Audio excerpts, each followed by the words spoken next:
And we have to prepare the second peace summit to end the war altogether. And I invite all of you, all principled nations, to join us in this process, all who truly respect the UN Charter. We invite China, we invite Brazil, I have already invited India. And now I give the floor to His Excellency, Mr. Volodymyr Zelenskyy, President of Ukraine. Thanks so much. Thank you so much, Your Excellencies. One day in this hall, it will surely be said that Russia's war against Ukraine has ended, not frozen, not paused, not forgotten, truly ended. And this will happen not because someone got tired of the war, not because someone traded something with Putin. Russia's war against Ukraine will end because the UN Charter will work. It must work. Our Ukrainian right to self-defense must prevail. Our cooperation with nations of the world who value life as we do, our territorial integrity, our sovereignty, the independence of our country. And we are defending what every nation would surely want to protect for itself and what the UN Charter grants to all. And it is Russia that always has to lie to justify its war, not us. Russia cannot refer to the UN Charter to explain what it is doing against us, against Ukraine, Ukrainian people. In fact, in Russia's perverted way, in its crooked world, it does refer to the Charter, but that's simply insane. Russia stayed silent because it couldn't explain why a Russian missile recently struck a grain ship bound for an Egyptian port through the Black Sea. Russia either stays silent or lies about why its drones and missiles are found in the airspace of Poland, Moldova, Romania. Every day, Ukrainians are wounded and killed. Every day. Today, once again, Russian bombs hit residential buildings. Even an ordinary bread factory became a target. What's so threatening to Russia about making bread?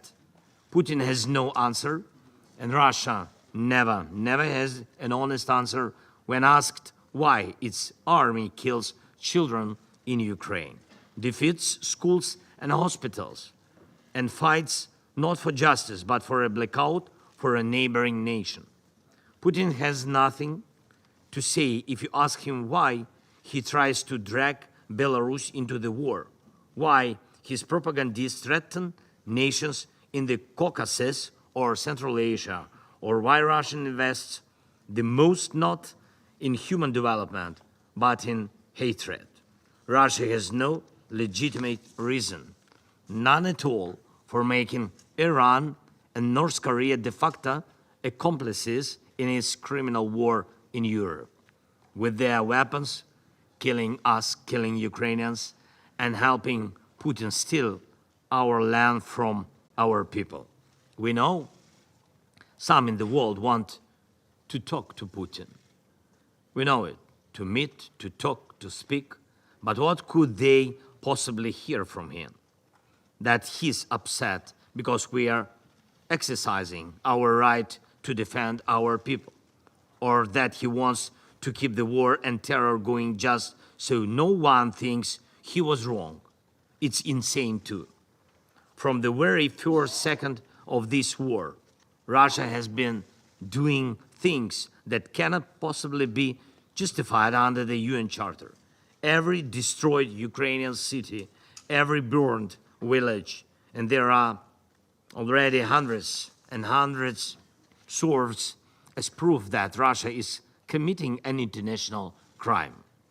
And that's why this war can't simply fade away. That's why this war can't be calmed by talks. Action is needed.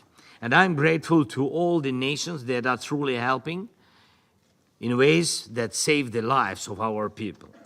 Putin has broken so many international norms and rules that he won't stop on his own. Russia can only be forced into peace. And that is exactly what's needed, forcing Russia into peace at the soul aggressor in this war, the sole violator of the UN Charter. Now, as we near the third winter of this war, Russia is once again trying to destroy our energy system, and this fall they are being even more cynical. They are preparing to target our nuclear power plants, 3 of them. We have this information, and we have proof of this. If Russia is ready to go that far, it means nothing you value matters to Moscow. This kind of Russian cynicism will keep striking if it's given any room in the world. The UN Charter leaves no room for that, and that's why the peace formula leaves no room either. In 2022, in the midst of the war, when I proposed the peace formula, I was proposing to uphold the UN Charter, to make effective everything that this institution was created for. Every point of the peace formula is rooted in the principles and purposes and norms of the UN Charter, in the rights it grants nations, and in the resolutions of the General Assembly that have already been supported by the majority of the nations. And we do not have different versions of the UN Charter for different parts of the world. We do not have regional quasi-charters. There is no separate UN Charter for BRICS or for the G7. There is no separate Russian-Iranian UN Charter or no separate Chinese-Brazilian UN Charter. There is one UN Charter which unites everyone, must unite everyone. The path to a just peace is the same. Clear steps that everyone understands equally, and this is reflected in the peace formula. It is the fulfillment of the UN Charter.